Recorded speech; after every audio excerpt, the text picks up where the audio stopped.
No, you're very welcome back to the show. Our next guest of honor usually gets to ask all the questions, but you know what, today we're in charge of all the questions. Yeah, and we have businessman Barry O'Sullivan, who will know you from Dragon's Den and many more things. Well, Barry, great to have you on the show. Thanks, guys. Great to be here. Congratulations. You sold a company there, Alto last week, a company that you had formed in 2013. What's it like when you sell a company like that you've nurtured and cared for and minded for a few years? It's, well, first of all, it's a huge sense of achievement for all the team in Galway. 20 people, mostly kids in their 20s, who are just out of college, who've taken something from nothing to something and then sell it to a big global Silicon Valley company. It's an amazing achievement it's by the dream, all of them. I suppose, is it? It is really, you know, and well, we've been partying for a week now, so time to get back down to work again, you know. But Barry, I suppose your own life was very much stateside for a long time. I know you were vice president of a very big tech company, Silicon Valley and all that. And then you decided to set up on your own. Explain what your company did, your Irish company. Yeah, it's artificial intelligence. So basically, did you ever call a call centre to try and get something done? Yes, you know, we all you ring do. it up, press 1 for this, press 2 for that, you wait, eventually you talk to someone, then you talk to someone else and you kind of have to go back to start. It's not a great experience. No. So we have software to try and make that better. So we're trying to figure out what help you need if you're online, trying to figure something out, predicting what help you need and then offering you the help at the right time. So artificial intelligence. Yeah, exactly. Excellent. And all we want is to talk to somebody all we want is to sort it out. Yeah. Well, you'd be surprised now, Dahi, like loads of people don't want to talk to anyone. They just want to get it done online, you know. And, you know, and what we try to make happen is when you do talk to that person, that they know who you are and what help you need, as opposed to have to start from scratch again. But say for a company like Alto, do you have a 4 or 5 year kind of investment time-wise in it and then move on? Is that how you work? Well, it kind of depends. Like we were pretty successful. We had about 50 customers all over the world, and we had a plan to go all the way. But these guys liked what we had, came in and made us an offer we couldn't refuse. So, and the great news, I think, for Galway is that the company that acquired Alto, Genesis, is going to invest in Galway now and put more jobs there and make it a hub for artificial intelligence, which is the hottest technology that's there at the moment. It is, it's the future. What about you then, Barry? Do you start another company? What do you do? Well, I don't know. I'm trying to figure that out at the moment. I'm with Genesis for the foreseeable future to make sure the integration's successful and all that.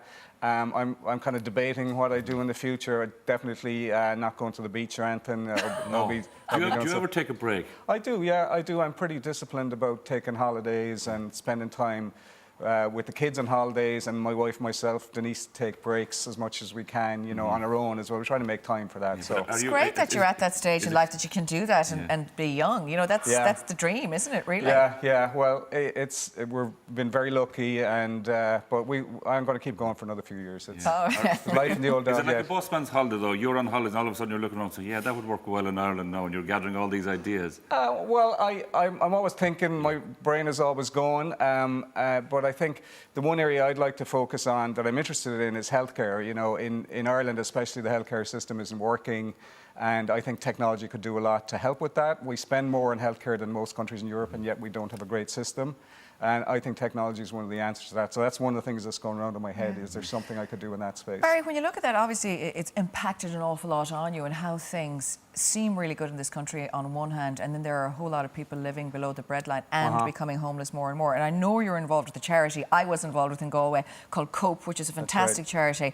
And I know you gave proceeds to Cope. When you sold your house, again, you seem very connected, Barry, in the Aran Island, and in Ishmore. I love that house, actually. I know that house very well. You sold the house, bought it in the boom, put a load of money into it, and sold it probably for a quarter of what you actually made on it. Wasn't one of my better investments. No, what you sold for what, 200 and something thousand? And you decided to give all the money away? Well, actually, my wife, it was her idea, Denise. Because we weren't using it as much as we had been. The kids were getting older, and I said, well, let's sell it. And she said, well, what about this homelessness problem? Why can't we help with that? I mean, so it just became an idea then, and then both Cope and Focus Ireland had this idea, they called it Home from Home, that they could take the money from a home sale and turn it into lots of other houses by adding in some loans and some grants from the government.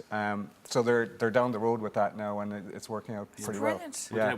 Like say, do you believe in karma when it comes to business? Because I think if I was in business, if I did something like this, you would hope that it would come back to you in other ways.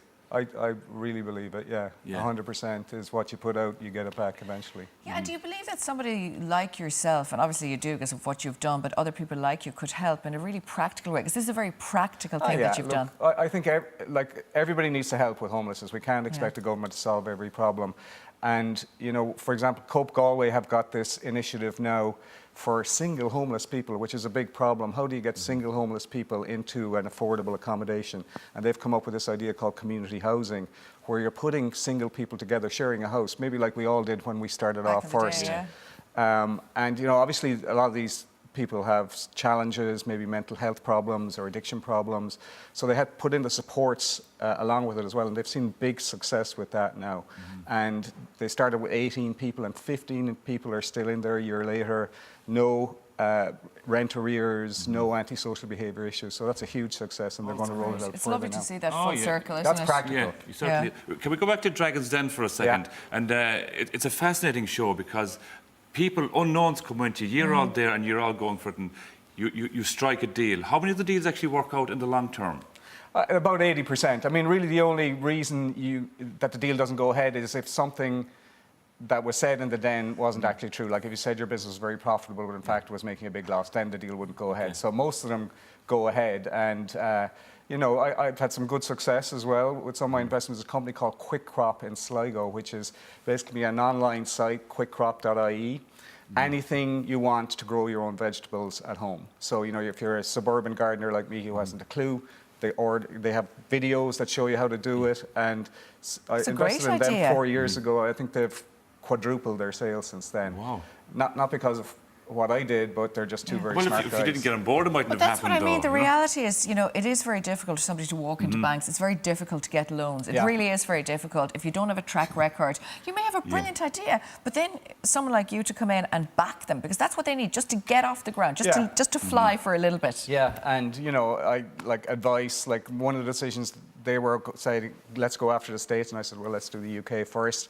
That was just one suggestion, and now most of their sales are in the UK, so they're having big success, but it's mainly down to the two guys. But this is the businessman head on you as well, though. Yeah. I think you need experience when it comes to that as well. Yeah. Did you fail ever? I did. I have some disastrous investments. Like, anything to do with green energy, I think, is very tough because it's government subsidised, and where you have government subsidies, it just kind of distorts the market. So I invested in wave energy. All that money's gone.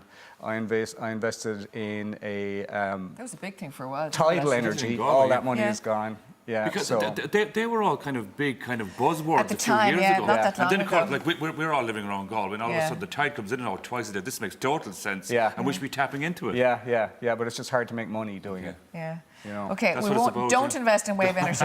Do not invest in wave energy. Barry, thanks so much for coming in to us. Thanks, Great to see you, and continued success to you. Thank you.